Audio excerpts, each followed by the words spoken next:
未来20年，一半的企业会倒闭，听起来很吓人吧？这可不是科幻小说桥段，而是一位资深企业讲师对未来的大胆预测。说这句话的人叫李和全，是台积电指定的培训讲师。作为一名曾在金融业摸爬滚打20年的资深经理人，李和全后来转行成为企业讲师，长期为台积电、鸿海、三星、IBM 等知名企业授课培训。他对企业管理和时代变迁有着独到的观察。有趣的是，李和全的职业生涯本身就是一个不断转型的故事。年轻时，他学的是法律专业，却阴差阳错进入银行业工作，从基层员工一路升任消费金融部门的负责人，曾经管理超过1000人的团队，创下亮眼的业绩。到了中年，他又华丽转身，成为专职企业培训讲师。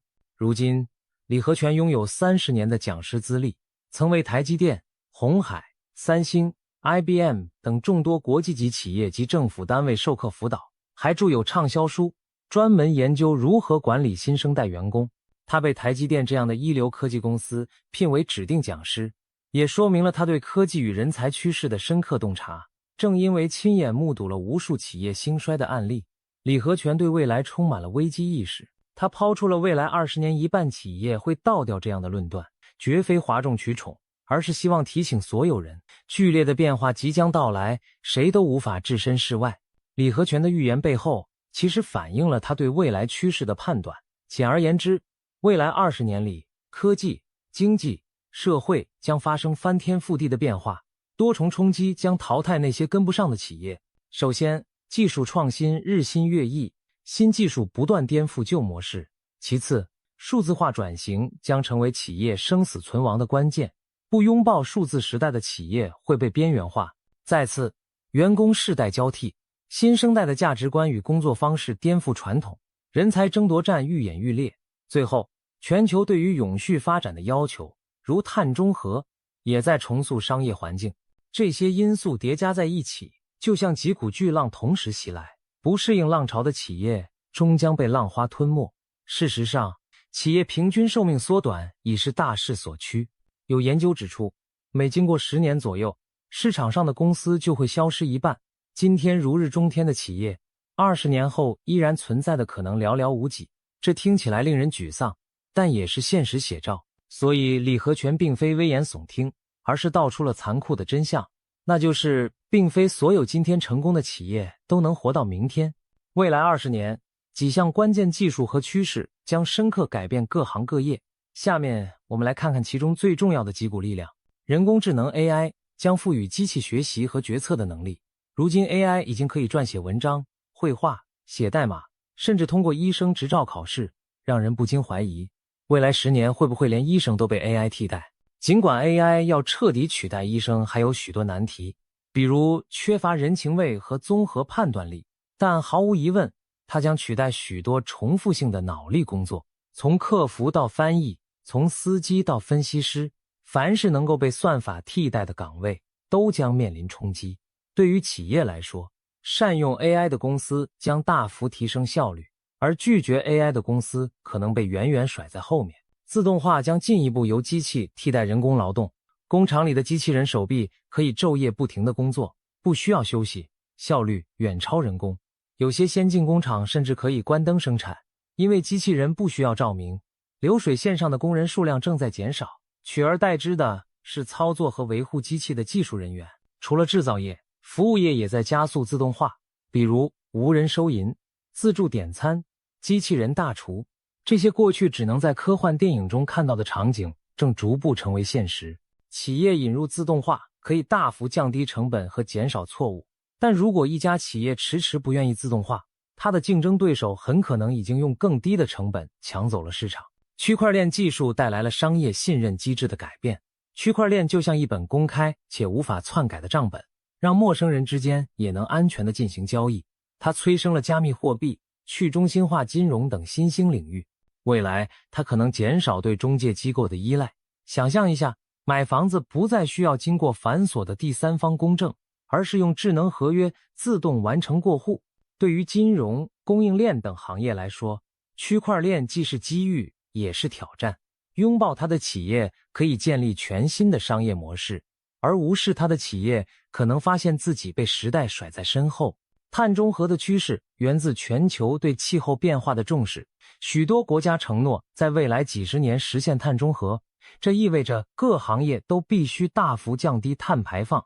高耗能、高污染的企业若不转型，将面临法规惩罚，甚至被市场淘汰。相反，提早布局绿色技术的企业将获得先机。比如传统汽车厂商如果不开发电动车，市场份额就会被新能源车企夺走。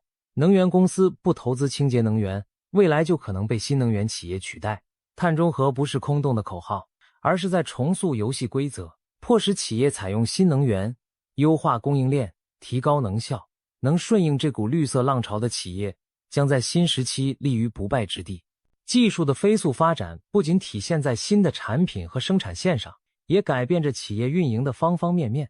简单来说，数字转型就是用数字技术为传统业务赋能升级。如果说上一代企业靠的是人海战术和经验决策，那么这一代企业比拼的就是数字化能力。例如，以前消费者买东西要去实体店，现在一部手机就能下单。企业如果不搭上电商和移动支付的快车，就会丢掉大量客户。又比如，过去决策主要凭借经验，现在领先的企业都开始利用大数据分析市场趋势，用人工智能辅助高层决策。那些善于运用数字工具的企业，可以更精准地了解客户，优化供应链，提升运营效率。反之，固步自封坚持老办法的企业，就像在信息高速公路上开慢车，终究会被超越。不过，数字转型并不仅仅是买几台电脑，上几套软件那么简单。真正的核心是人，也就是企业的人才结构和能力必须随之改变。当所有行业都越来越数字化，每个员工都需要具备一定的数字技能。不会使用电脑的人在办公环境几乎无法立足，不懂数据分析的经理也难以做出明智决策。企业在招聘时也越来越看重复合型的人才，不仅要求专业过硬，还要懂科技，善于学习。员工结构的变化也带来了管理理念的转型。现在职场中的新生代大多伴随着互联网和智能手机长大，他们思维活跃，适应新技术的能力很强，同时对工作的态度也与上一辈截然不同。过去的员工可能更看重一份稳定的工作和收入，而年轻一代更追求工作的意义和自我实现。如果一家企业沿用老套的管理方式，比如要求新人绝对服从、拼命加班，而不给他们成长空间和尊重，那么这些年轻人很可能一言不合就离职不干。李和全在与各企业主管交流时，就经常听到这样的抱怨。一位老主管无奈地说，我们花了很大的心思栽培年轻员工，结果他竟然说走就走。老前辈们常常觉得这些年轻人太不讲武德，以为不按常理出牌。为什么会这样？因为新一代员工的心态已经变了，他们不再像父辈那样忍耐熬资历，他们希望工作能带来价值感。如果现实达不到预期，就会果断选择另谋高就。这种观念冲突如果得不到解决，企业就会面临严重的人才流失和代际矛盾。因此，企业必须调整自己的用人之道。李和全建议企业对症求才，也就是重新审视招聘和管理标准，不再拘泥于资历和服从性，而是更关注应聘者和员工的学习能力、适应力，以及他们个人的职业目标。管理者需要和年轻员工进行真诚的沟通，了解他们的想法，给予适当的指导和自由。公司也应提供持续学习和发展的机会，比如内部培训、职位轮调，让员工能够不断成长，获取多元技能。这样一来，员工会感受到被重视和有前途，自然更加愿意留下与公司共同进步。此外，领导风格也要与时俱进。传统那种权威式的管理，我说你做，在今天往往行不通了。管理者需要从指挥官变成教练和导师，用影响力而非职权来领导团队。这意味着多倾听少命令，多鼓励少责备。尤其针对年轻员工，批评时注意方式，以建设性反馈替代简单粗暴的指责，让他们在成长中修正不足，而不是一味打击。有人说现在的年轻人太玻璃心，一点挫折就受不了。其实这恰恰提醒管理者要营造更健康的企业文化，让员工在安全的氛围下勇于创新和担当，而不是战战兢兢、如履薄冰。只有这样，企业才能激发出新一代员工的潜力，留住未来的中坚力量。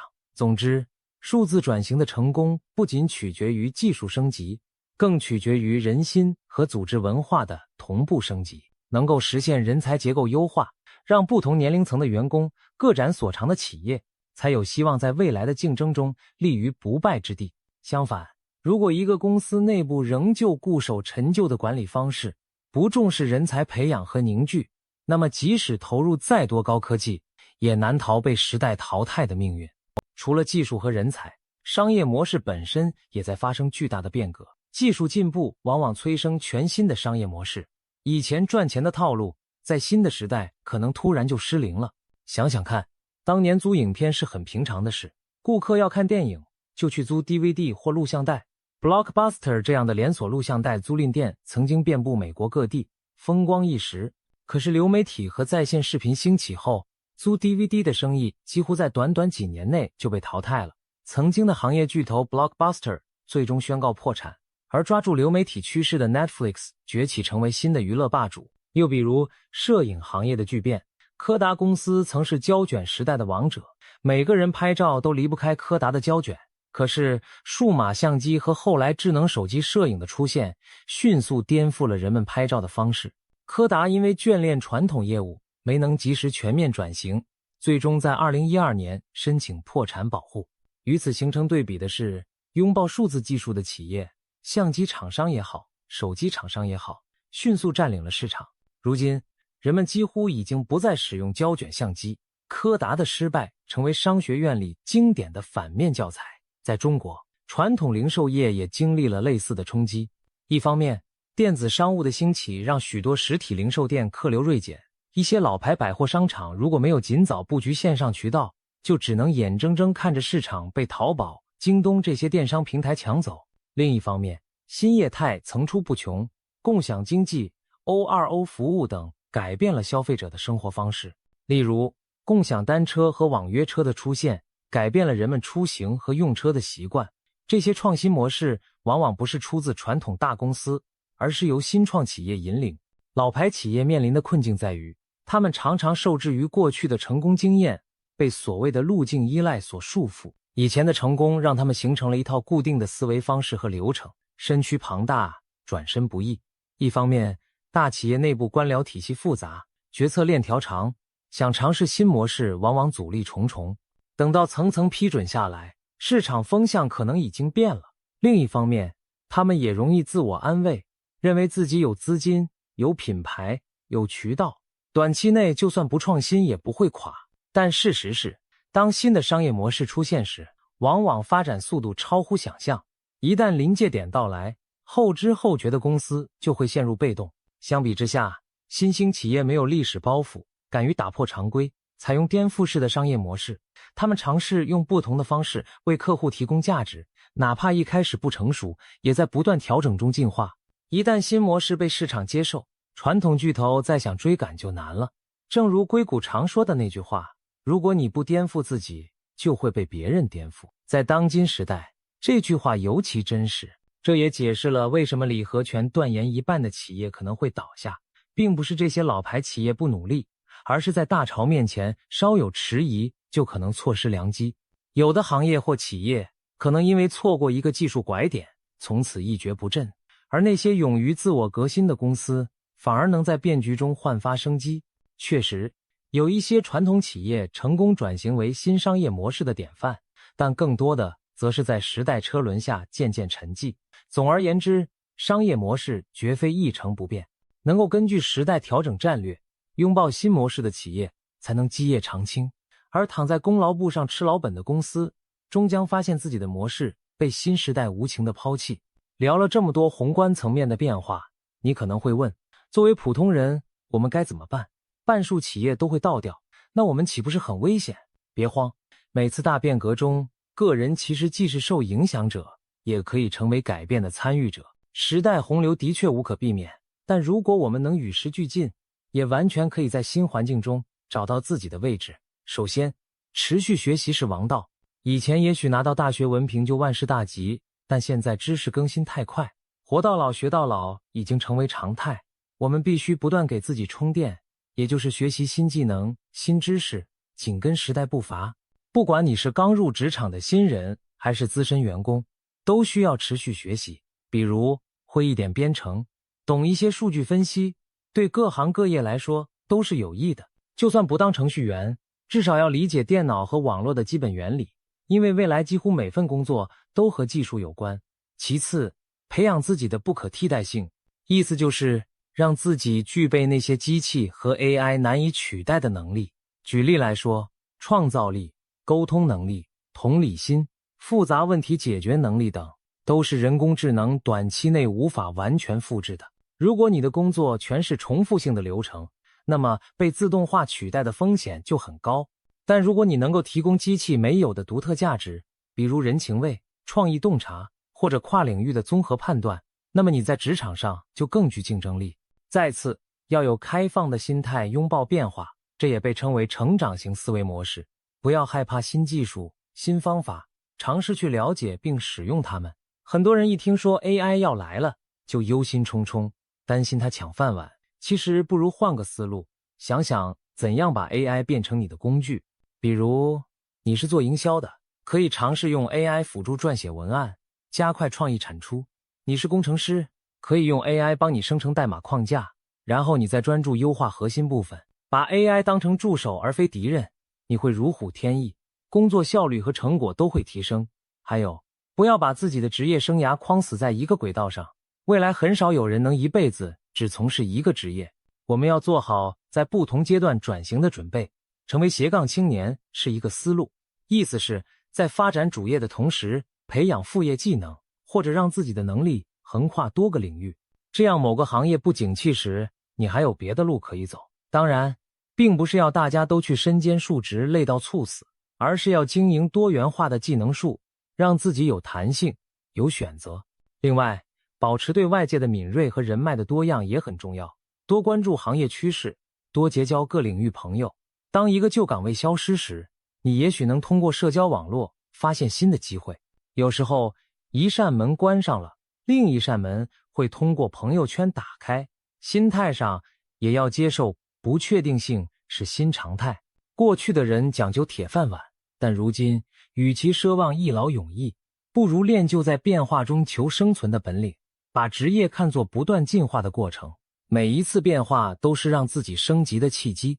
当别人害怕变化裹足不前时，你因为准备充分，就能从容应对。当然，人非圣贤，面对未知谁都会紧张，重要的是不要让恐惧阻碍了前进的脚步。想想工业革命时那些砸机器的工人，他们的愤怒可以理解，但历史终究向前发展了。与其做时代的阻挡者，不如做时代的推动者。与其恐惧不前，不如拥抱变化并从中寻找机会。最后，要相信适应能力本身就是人的优势所在。我们这一代人相比父母辈，其实已经见证并适应了不少变化。互联网、智能手机、移动支付，未来再大的变化，我们也有理由相信可以应对。关键在于保持乐观和好奇，积极行动而非被动等待。当大浪来到时，试着做那个会冲浪的人，而不是被浪拍倒的人。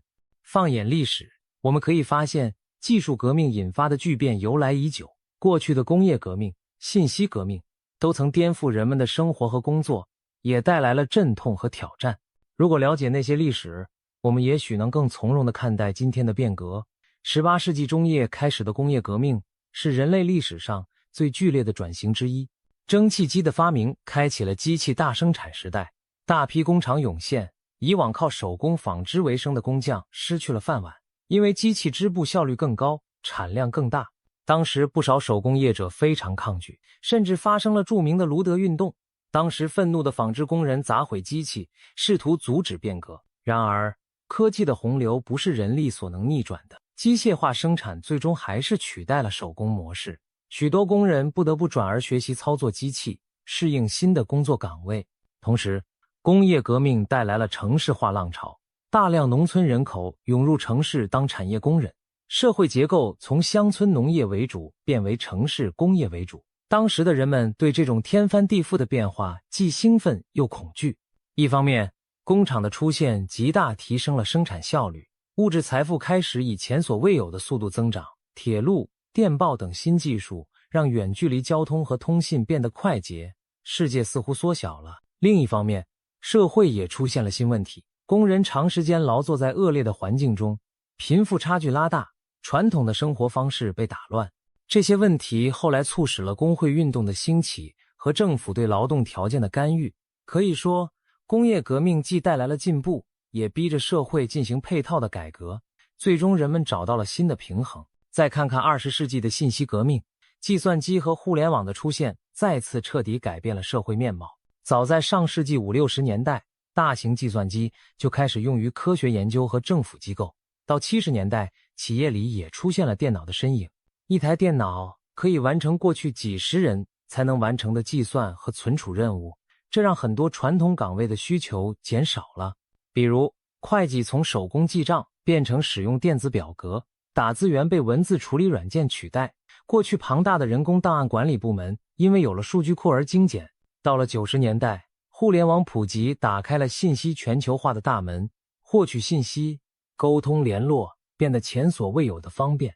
这也冲击了许多传统行业，例如邮局因为电子邮件业务量骤减，书店因为网上书店和电子书备受挑战，旅行社因为在线订票系统大量倒闭。然而与此同时，新行业蓬勃兴起，软件开发、IT 服务、电子商务、网络营销等等，成了时代的新宠。很多老职业消失了，但更多新的职业被创造出来。总体而言，信息革命提升了效率，也让全球经济高度互联，我们的生活因此而便利许多。回顾这些历史，不难发现一个共通点：每次技术革命，短期看会造成阵痛和混乱，长期看却推动了社会的发展和繁荣。关键在于社会如何应对变革。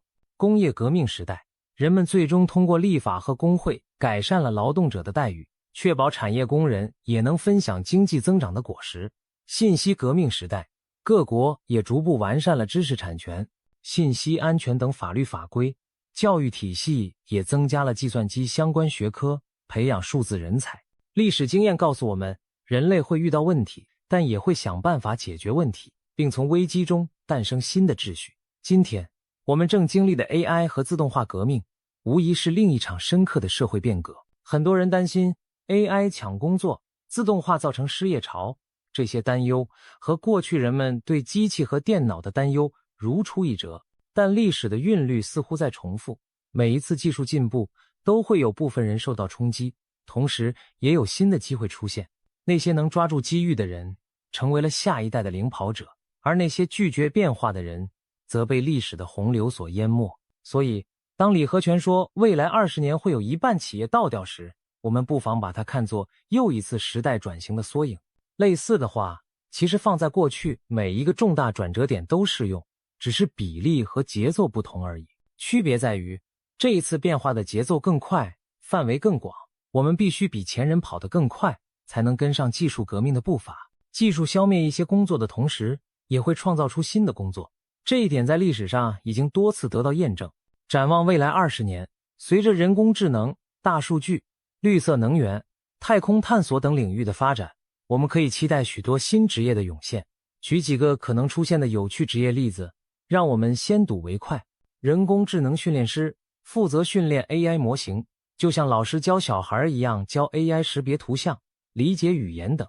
他们需要准备海量的数据喂给 AI， 不断调整参数，让 AI 越来越聪明，同时避免学歪了。这个职业现在已经有所雏形，比如有人专门从事为自动驾驶 AI 提供训练数据和标注。AI 伦理师专门审查人工智能系统的决策是否符合道德和法律。AI 伦理师要制定 AI 的道德规范，监控 AI 的行为，防止出现偏见或滥用。例如，确保银行的 AI 放贷系统不会歧视某些群体，或自动驾驶汽车在遇到险情时遵循合理的伦理准则。随着 AI 应用扩大，这将是非常重要的角色。元宇宙建筑师，如果虚拟现实中的元宇宙成为主流，那么设计虚拟世界也是一门学问。元宇宙建筑师负责在虚拟空间中创建各种场景、建筑和体验，从虚拟会议室、线上展览馆到游戏里的城市和主题乐园，都需要这样的设计师来规划和搭建。碳排放管理师帮助企业和组织实现碳中和目标的专业人士，他们会计算公司运营活动的碳足迹，制定减排策略，并运用碳交易等机制来抵消无法消除的排放。一家公司要在2030年达成碳中和，就离不开碳排放管理师的指导，从能源优化到原料替换，各个环节都需要他们提供方案。人机交互心理顾问，当 AI 机器人进入办公楼、医院、家庭，人和智能机器的互动就成了一门新课题。人机交互心理顾问可能会培训员工如何和 AI 助手相处，缓解人们对机器人的抗拒心理，也帮助设计机器人时注入人性化关怀，使其更容易被人类接受。这听起来很新奇，但未来或许会成为人力资源领域的一部分。太空旅游策划师，一旦太空旅行变得商业化，我们就需要专业人士来策划和管理太空之旅，从训练旅客的太空生存技能，到安排轨道旅馆的食宿娱乐，太空旅游策划师要考虑安全、日程、体验等方方面面。也许20年后，富裕阶层的度假选项里就有绕月之旅，届时这个职业将大有用武之地。以上这些职业，有些现在看似天马行空，有些其实已经在萌芽中。10几年前，我们很难想象 App 开发工程师或直播主播会是热门职业，但如今他们就真实的存在。同样可以预见，再过20年，一定还会出现我们今天无法想象的新工作、新岗位。对于个人来说，新职业意味着新机会。如果我们能提前洞察趋势，培养相关技能，就有可能在这些领域抢占先机。比如，有些人现在就可以学习数据标注、AI 模型调优，说不定几年后就能成为炙手可热的 AI 训练师。再比如，关注环境保护的人可以去研究碳管理，为未来的绿色职业做准备。总之，技术发展带来的并不只是危机，还有大量尚未开垦的就业蓝海，等待着勇敢者去开拓。当技术与经济以这样的速度变化，我们的社会和教育体制是否做好了准备来迎接这场巨变？这是一个值得深思的问题。先说教育，当前的大部分教育体系是在工业时代和信息时代的基础上建立的，注重标准化与一致性。但面对未来瞬息万变的就业环境，传统教育需要做出调整。我们的学校仍然以课本、知识和考试为导向，学生习惯于按照既定大纲学习。然而未来职场需要的可能是更灵活、更具创造力的人才。举个极端的例子，如果 AI 可以记忆所有百科知识并随时给出答案，那么未来社会更需要的是有批判思维和创新能力的人，而不是只会背书的人。这并不是说基础知识不重要，而是说教育重心应该转向培养学习如何学习的能力，让学生拥有好奇心、求知欲，善于提出问题、解决问题。这比单纯掌握某项具体技能更关键，因为具体技能可能很快会被淘汰，但学习和适应的能力会让人终身受用。目前，一些国家已经在尝试教育改革，比如增加编程、人工智能基础课进课堂，从小培养科技素养，又比如强调 STEAM 教育，科学、技术、工程、艺术、数学结合，培养综合技能。此外，大学也在与产业更紧密合作，及时更新课程内容，让毕业生更契合市场需求。这些努力都是积极的信号。但是，教育体系是一个庞大而相对保守的机器，其改变往往需要较长时间。教师需要再培训，课程设置需要摸索，社会观念也要跟上。很多家长仍只看重分数和文凭，所以我们不能指望教育会立刻完成转型。这就意味着，在这个过渡期，个人和企业可能需要弥补教育的不足，个人要自我学习提升，企业也可能需要投入资源，对员工进行培训再教育。再说社会和政府层面，政府在引导社会转型方面可以发挥巨大作用。首先是提供再培训和社保支持。技术革命中，一些职业不可避免消失，很多从业者会面临失业和转岗。政府需要有完善的成人教育和职业培训体系，帮助这些人掌握新技能，重新就业。而在此期间，社保要兜底，确保基本生活。许多发达国家已经开始重视这一点，推出各种职业转换项目，甚至探讨缩短工作时间、全民基本收入等可能性，来应对长期的结构性失业风险。此外，政府还应通过政策鼓励创新创业，营造有利于新产业成长的环境。这包括投入科研、提供创业补贴、减税政策、建立产业园等。一半企业倒闭如果真的发生，意味着另一半新企业要顶上来。政府的任务就是让新生企业有土壤萌芽、成长，以吸纳被淘汰产业的人力资源，保持经济活力。还有，法律法规也必须更新，以匹配新的技术场景。例如 AI 相关的法律责任如何界定，数据隐私如何保护，机器人造成伤害算谁的责任，这些问题都需要立法者超前思考，未雨绸缪。教育系统也应该引导学生了解这些科技伦理和法律问题，因为未来每个人都会或多或少面对他们。社会舆论和心理准备也很重要，媒体、公众人物应该积极传播正确的观念，引导大家理性看待转型，既不能盲目恐慌，也不能掉以轻心。像李和全这样的专家发声，其实正是在提醒社会重视这个课题。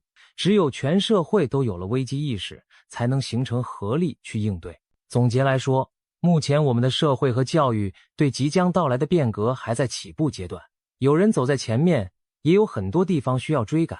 但庆幸的是，我们已经开始讨论并行动了。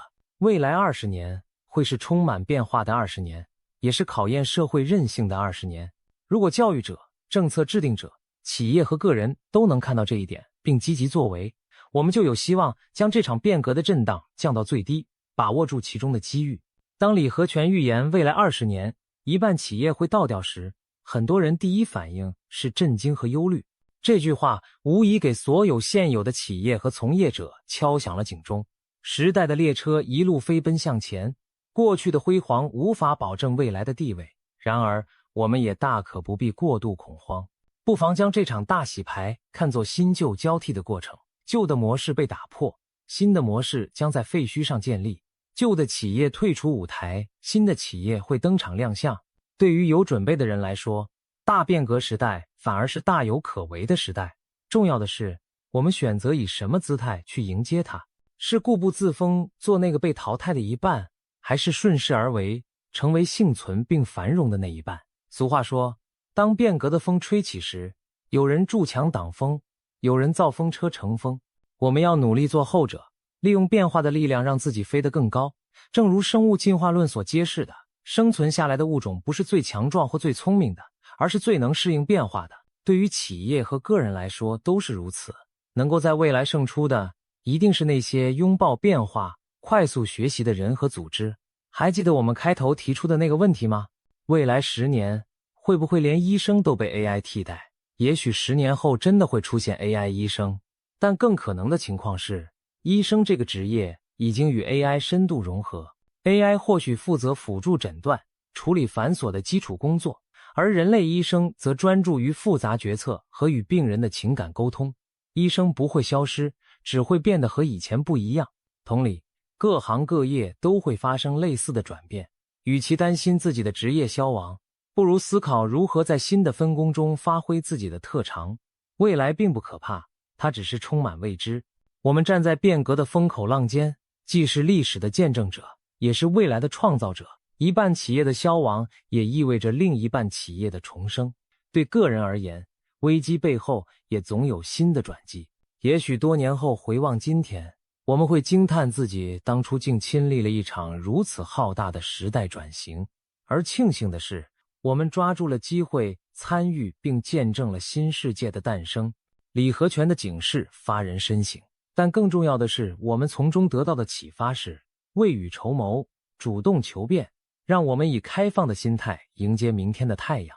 当风暴来临时，学会乘风破浪，相信只要我们不断进化，拥抱创新，就一定能在这场未来之旅中笑到最后，成为时代的弄潮儿。